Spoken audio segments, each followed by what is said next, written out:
India's President Draupadi Murmu presented the highest civilian award, Bharat Ratna, at Rashtrapati Bhavan today. Former Prime Ministers Chaudhry Charan Singh and P.V. Narasimha Rao, former Bihar Chief Minister Karpuri Thakur and eminent scientist M.S. Swaminathan were given Bharat Ratna posthumously.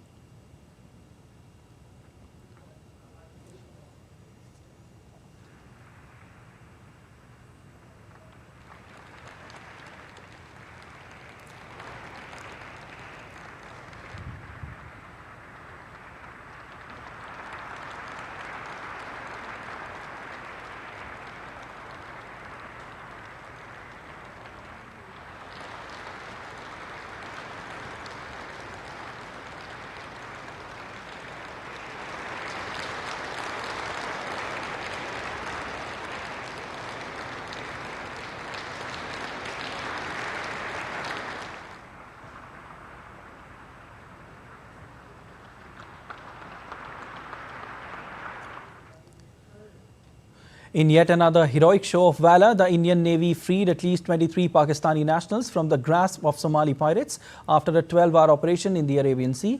The rescue happened in the early hours of March 29 when the pirate-held hijacked vessel FV Alcamber was intercepted by the Indian Navy cruiser INS Sumedha. With quick thinking, the guided missile frigate INS Trishul quickly joined INS Sumedha to support the mission. Indian naval troops used their strategic planning and strategic coordination to initiate negotiations with the pirates, compelling them to surrender without bloodshed. The Indian Army, in a breathtaking display of precision and strength, carried out the Rising Sun BrahMos missile strike over the Andaman and Nicobar Islands on Friday. Posting images and video on social media platform X, Army's Eastern Command said the BrahMos missile soared high above the Andaman and Nicobar Islands, igniting the skies with unparalleled might. This showcased Indian Army's capability as a formidable force for peace and security in the Indo-Pacific region. The event serves as a reminder of India's dedication to defending its sovereignty and fostering regional stability. All right, let's get you the latest on what's happening in India in the run-up to the world's largest democratic election.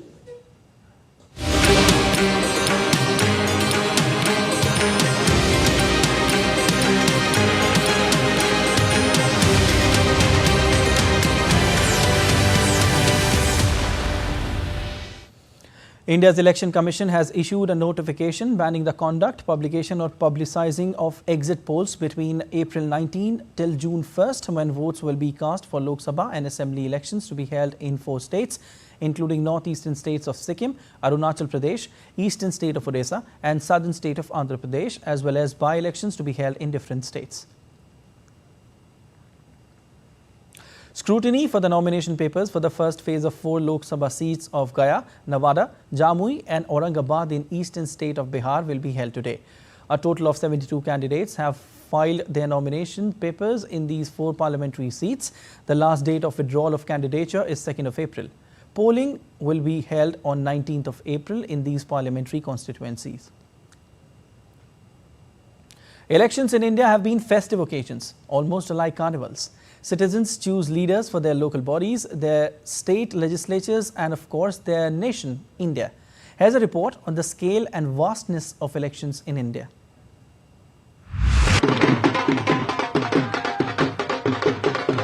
These are not moments of jubilation for a marriage or a family occasion. Neither it's the fervor of Diwali, the celebration of light, or Holi, the festival of colors. These are celebrations India witnesses round the year, the celebrations during the festival of elections.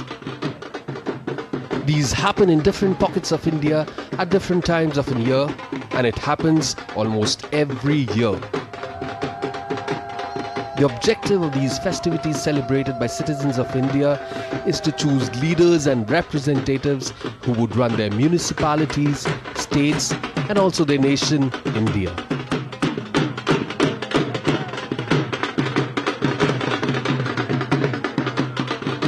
The carnival of the world's largest democracy is set to reach its peak in the next few weeks across all pockets of the country as India prepares for the general elections. It's a carnival in every sense of the word, in terms of spectacle of colors, hurly-burly, noise and exuberance. It's a festival of people's participation to run a country that has set benchmarks hard to match anywhere else in the world. The festival is observed by all Indian adults who are 18 years and above. The organizer of the major elections across the country is the Election Commission of India, or the ECI. The Election Commission is an autonomous body set up under the provisions of the Indian Constitution. It's responsible for administering the national and state election processes in the country. The body conducts and supervises elections to the Indian Parliament, comprising the Lok Sabha, the lower house, and the Rajya Sabha, the upper house. It is also responsible for the elections to the legislative assemblies and legislative councils of the 28 Indian states and the offices of the President and Vice President of India. Elections in 3 union territories, including India's capital New Delhi, Puducherry and Jammu and Kashmir, is also conducted by the Election Commission. In the elections to the Lok Sabha, citizens of India vote directly to elect the representatives in the Parliament's lower house. These elected members eventually decide on the country's Prime Minister, usually the leader of the party or the coalition with maximum representation in the House.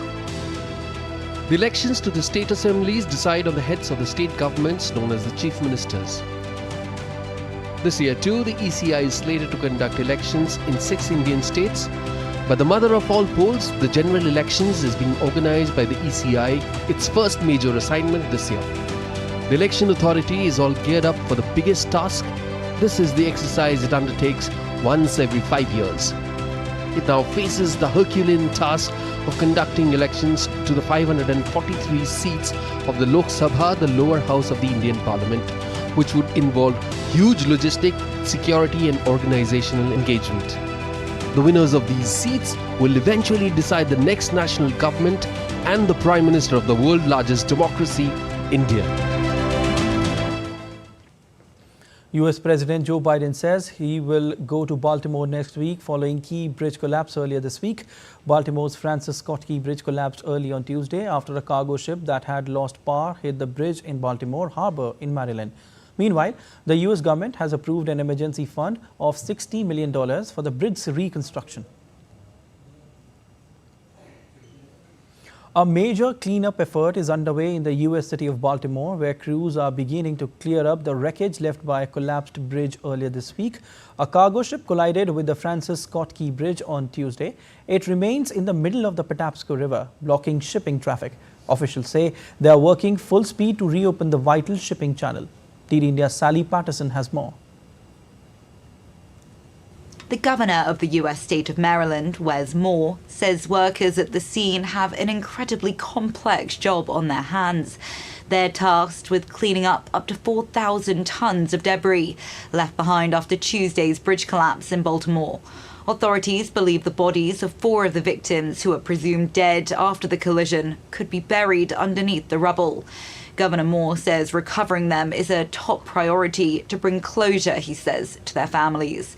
His state has been awarded an initial $60 million in emergency funds by the US government to clear the vital waterway and begin rebuilding the bridge. To know that out there you have to navigate high winds and electric wires, to go out there and to see it up close, you realize just how daunting a task this is.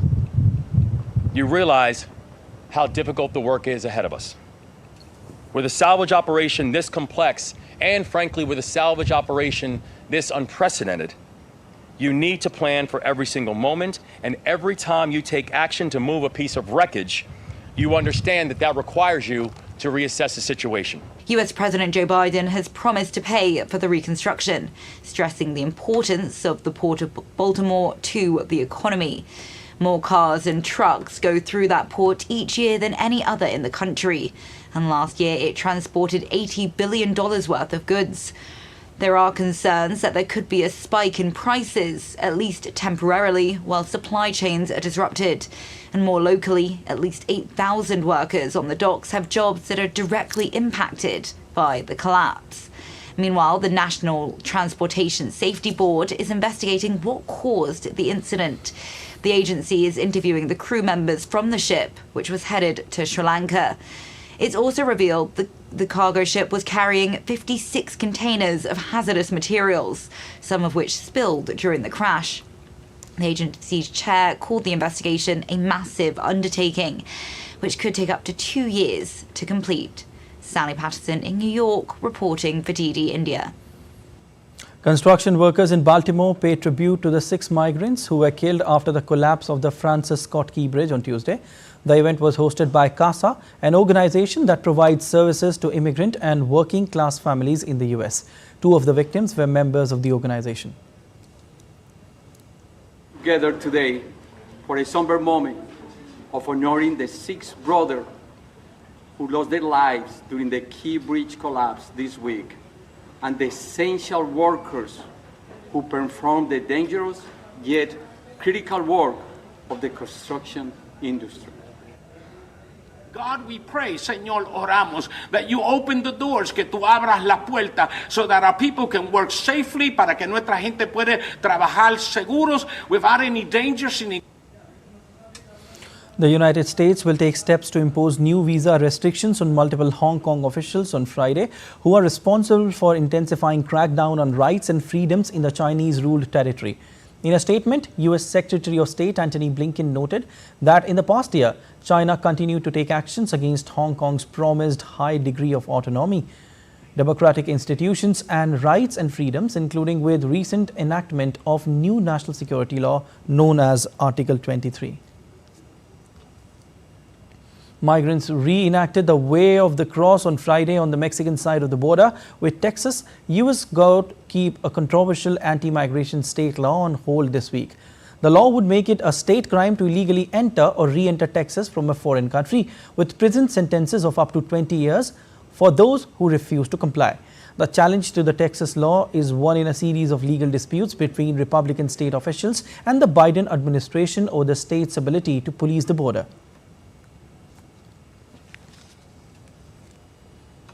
And still to come on this edition of DD India Live. Tropical cyclone Gmane, which crossed the northeast of Madagascar, displaces over 20,000 people. Indo-Aussie pair of Bopanna and Ebden will take on Ivan Dojic and Austin Krajcic in Miami Open Finals today.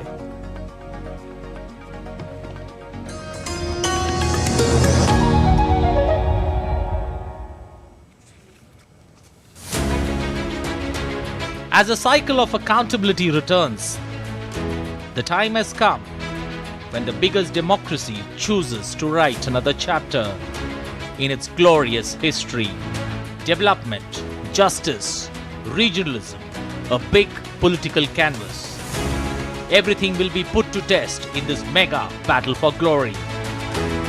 DD India dissects what makes elections 2024 the battle royale in Indian politics. Data and analysis free from bias to help you understand why India matters. The Great Indian Election on weekdays at 8:30 p.m. only on DD India.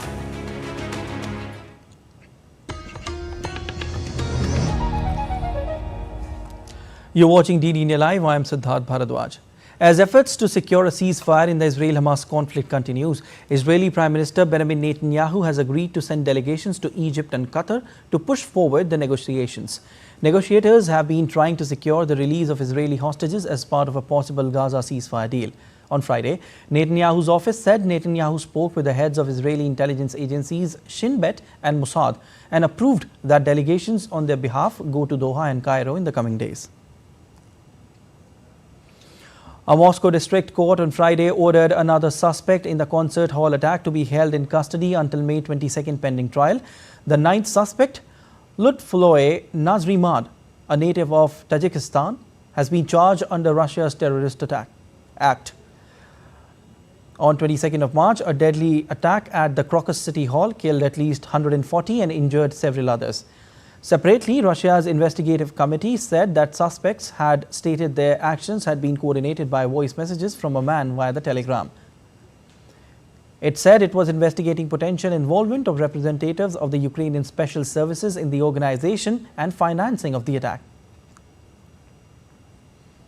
Russia has vetoed the renewal of the UN panel of experts who monitor North Korea's compliance with international sanctions. The Kremlin says its veto is in line with its interests. The Russian move comes amid accusations from the United States, South Korea and other countries that Moscow purchases weapons from Pyongyang to use in its war in Ukraine. TD India's Dasha Cherneshova has more from Moscow. Russia vetoed the UN Security Council resolution that sought to extend the monitoring of UN sanctions against North Korea over its nuclear program. Moscow says its veto comes as old approaches to solving the problem on the Korean peninsula have yielded no results and will not improve the security situation in the region. Russian Foreign Ministry's spokeswoman Maria Zakharova said in the absence of mechanisms that revise the UN Security Council's sanctions and ease them, they only hinder confidence building and political dialogue. Zakharova pointed out that the group of experts of the UN Security Council's 1718 committee has, in her words, lost all the standards of objectivity and impartiality. She said that's why Moscow insists on establishing specific conditions for sanctions in order to review them and to make further decisions. Moscow's decision has been criticized by the Western countries that claim that Moscow is seeking to avoid scrutiny and allegedly violates those sanctions by buying weapons from Pyongyang. Moscow dismisses those accusations. The vote will have no impact on the actual sanctions against North Korea, which will remain in force. Dasha Cherneshova in Moscow, reporting for DD India. Ukraine has received a $1.5 billion tranche of funding under a World Bank program, Prime Minister Denis Shmyhal said on Friday, helping it pay for its budget and social spending as it defends itself against the Russian invasion. Ukraine is reliant on financial aid from its Western partners, but foreign financing dwindled in the first 2 months of this year, and a US aid package has been blocked by Republicans in Congress for months. Since the beginning of Russia's full-scale invasion, Ukraine has largely depended on foreign support to cover its budget needs. Kiev uses almost all of its domestic revenues, such as taxes and customs duties, to finance its military as it continues to defend itself against Russia's invasion. A recent drop in foreign funding due to delays in aid from the US and the EU caused uncertainty at the beginning of this year, where Ukraine received only $400 million from Japan in January and $800 million of financial aid from Japan, Norway, and Spain in February. Now that Ukraine has received an additional $1.5 billion from the World Bank program, and also recently the EU approving the disbursement of $4.5 billion, the outlook seems more positive, but these recent delays have raised uncomfortable questions on how Ukraine will be able to finance its expenditures if support were to stop. Ukrainian President Volodymyr Zelensky said on Thursday he spoke to U.S. House Speaker Mike Johnson on the phone, reiterating how vital it was to pass the $60 billion military aid package for Kiev, which has remained stuck in the U.S. Congress for months. He said Russian strikes on Ukrainian cities were escalating and that they can only be stopped by the physical force of defense. Megumi Lim in Kiev, reporting for DD India. In the latest from the Russia-Ukraine conflict, massive Russian missile and drone attacks hit the thermal and hydropower plants in central and western Ukraine in an overnight attack targeting the country's already damaged power infrastructure. Kharkiv hydropower plant was among the targets, along with the Dniester plant located on the Dniester River. Last week, Russia also hit Ukraine's largest dam, the Dnipro in the southern Zaporizhzhia region. Nigeria is set to release more than 300 suspects who were thought to be part of the militant group Boko Haram. It follows the lack of evidence tying them to any crimes committed by the extremist group. DD India correspondent Nabil Ahmed Rufai reports. At least 313 people have been on trial in northern Nigeria over suspicions of being members of the militant group Boko Haram. After a series of court proceedings, the judge sitting on the case has ordered the government to release them because the prosecutors could not provide evidence that the suspect had committed any crime. It is, however, not clear how long the suspects have been in custody or where they were being kept. But a government official says steps are underway to release them. Human rights groups have expressed concern over Nigerian authorities holding suspects for long periods without trial. In 2010, some Boko Haram suspects were detained and only went on trial 8 years later because of lack of enough evidence against them. The militant group Boko Haram has been active for more than 15 years, spreading violence and kidnapping people in many parts of northern Nigeria. In 2009, the group launched an insurgency which sought to overthrow the government. It has also been involved in the kidnapping of schoolgirls, most of whom have still not been found. Naval Ahmed Rufai in Accra, Ghana, reporting for DD India. A tropical cyclone Gmane that swept across the island of Madagascar this week has killed at least 18 people and displaced thousands more, the country's disaster management office says. The cyclone was predicted to bypass the Indian Ocean island, but it changed course, leaving hundreds of homes destroyed. DD India's Isaac Lucando has more. Authorities say Cyclone Gmane has displaced more than 20,000 people, with 3 others still unaccounted for. They say the cyclone was advancing with wind speeds of around 150 kilometers per hour and gusts reaching 210 kilometers per hour. Aerial footage shows water-filled settlements with residents attempting to rescue those trapped in flooded homes. Humanitarian partners are working with authorities to scale up response, but assessing the full scope of the destruction has proven challenging. Many villages in the region remain cut off from the rest of the country, hampering access for rescue teams. The cyclone season in the southwestern Indian Ocean typically extends from November to April, generating about a dozen storms every year. For this reason, Madagascar, situated off the southeastern African coast, consistently endures the brunt of such severe weather events.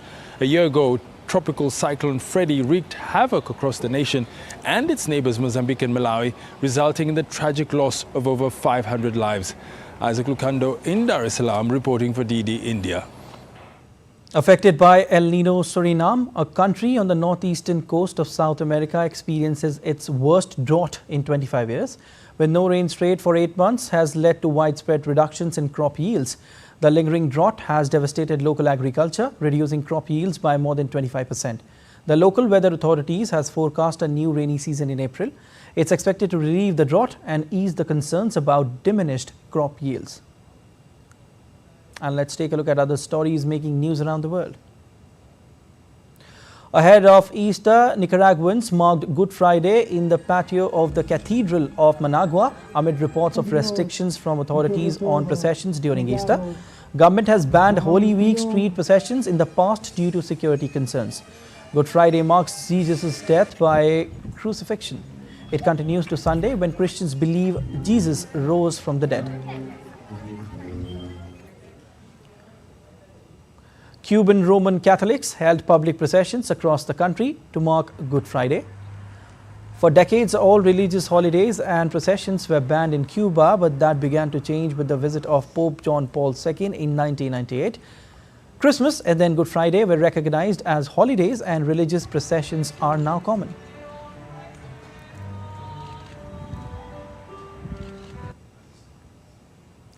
Fervor of Good Friday was also seen in Venezuela as hundreds came together to follow the decades-long Way of the Cross. Residents had prepared since January to partake in the staging of the Passion of Christ, a tradition that draws locals and visitors alike during the Holy Week.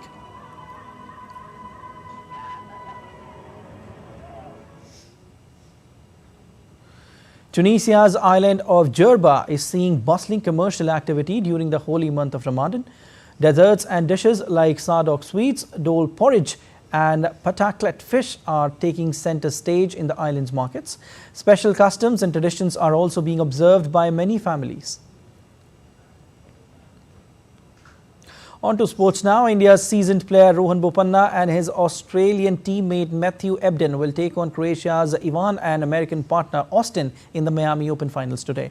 The duo sealed a solid straight sets win over Spain's Marcin Granollers and his Argentine partner Horacio Zeballos by 6-1, 6-4. Earlier, the Indo-Aussie pair beat Australia's Sam Verbeek and his Netherlands partner John Patrick Smith in the quarterfinals. In IPL, the Kolkata Knight Riders on Friday managed to become the first side to win a game away as they beat the Royal Challengers Bengaluru by 7 wickets to make it 2 wins in as many games. KKR chased down a total of 183 with power play heroics by Sunil Narayan, who set the tone with a fine knock of 47 to make his 500th T20 appearance even more special.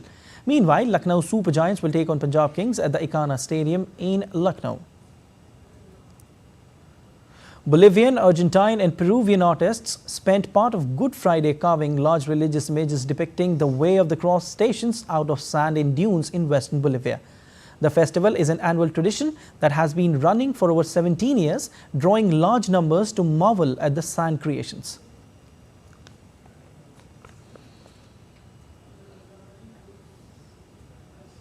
That's all for this edition of DD India Live, but let us know your thoughts on the news of the day. You can connect with us on Facebook, X formerly known as Twitter, and Instagram. We'll be back with more news as it breaks here on DD India. I'm Siddharth Bharadwaj from all of us here in Delhi. Thanks for watching DD India Live.